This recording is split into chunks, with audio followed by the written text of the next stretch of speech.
भूतिया हवेली, रूहाना हवेली की सच्ची घटना।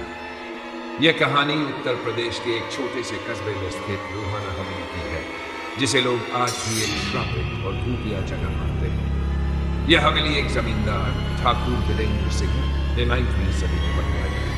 हवेली अपनी भव्यता और अनोखे डिजाइन के लिए मशहूर है। लेकिन समय के साथ यह जगह एक ऐसे अंधेरे रहस्य में बदल गई जिसे लोग आज भी सुलझा नहीं पाए हैं। रूहाना हवेली का मालिक ठाकुर वीरेंद्र सिंह अपनी पत्नी रुक्मिणी और बेटी सुमन के साथ यहाँ रहता था। ठाकुर एक अमीर और शक्तिशाली व्यक्ति था, लेकिन उसकी एक कमजोरी थी, उसका गुस्सा। वह अपनी हवेली और जमीन के बारे में बहुत अधिक संवेदनशील था। सुमन, उनकी बेटी, बेहद सुंदर और मासूम थी। वह हवेली के पिछवाड़े के बगीचे में अक्सर खेला करती थी। गांव के लोग सुमन को बेहद प्यार करते थे, लेकिन ठाकुर ने एक नियम बनाया था, हवेली के पास कोई अजनबी नहीं आ सकता था। एक दिन ठाकुर ने हवेली में एक बड़ा भोज आयोजित किया। भोज के दौरान एक गरीब किसान का बेटा गलती से हवेली के मुख्य दरवाजे से अंदर आ गया। ठाकुर ने इसे अपनी बेइज्जती मानकर गुस्से में किसान के बेटे को सजा दे दी। उसने लड़के को हवेली के तहखाने में बंद कर दिया। सुमन का गायब हो गया।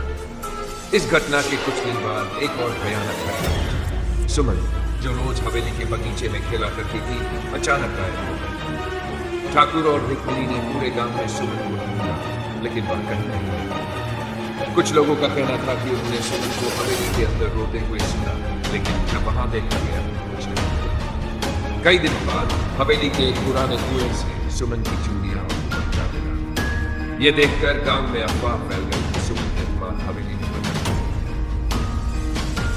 अजीब घटनाओं की शुरुआत। सुमन के गायब होने के बाद हवेली में अजीब घटनाएं होने लगी।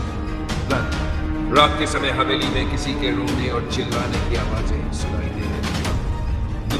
हवेली के बगीचे में लोग एक सफेद कपड़े में लड़की की परछाई देखते। तहखाने के दरवाजे अपने आप खुलते और बंद होते, जबकि वहां कोई नहीं था। एक दिन ठाकुर ने खुद हवेली में सुमन की परछाई देखी। यह देखकर वह डर गया। उसने हवेली के पुजारी से मदद मांगी। पुजारी ने कहा कि सुमन की आत्मा को शांति चाहिए, लेकिन ठाकुर को अपनी गलतियों की सजा भी भुगतनी होगी। ठाकुर की मौत और हवेली का वीरान होना। कुछ महीनों बाद ठाकुर की हालत बिगड़ने लगी। उसे हर जगह सुमन की परछाई नजर आने लगी। वह अक्सर चिल्लाता, सुमन, मुझे माफ कर दो। आखिरकार एक रात ठाकुर को उसी कुएं के पास मरा हुआ पाया गया, जहां से सुमन का दुपट्टा मिला था। इसके बाद रुक्मिणी और बाकी परिवार ने हवेली छोड़ दी। धीरे धीरे यह हवेली वीरान हो गई। पैरानॉर्मल एक्सपर्ट्स का अनुभव। टीमें एक मशहूर पैरानॉर्मल इन्वेस्टिगेशन टीम ने रूहाना हवेली में एक रात बिताने का फैसला किया। उन्होंने दावा किया कि हवेली के अंदर बेहद डरावनी घटनाएं हुई। उनके कैमरे अचानक बंद हो गए।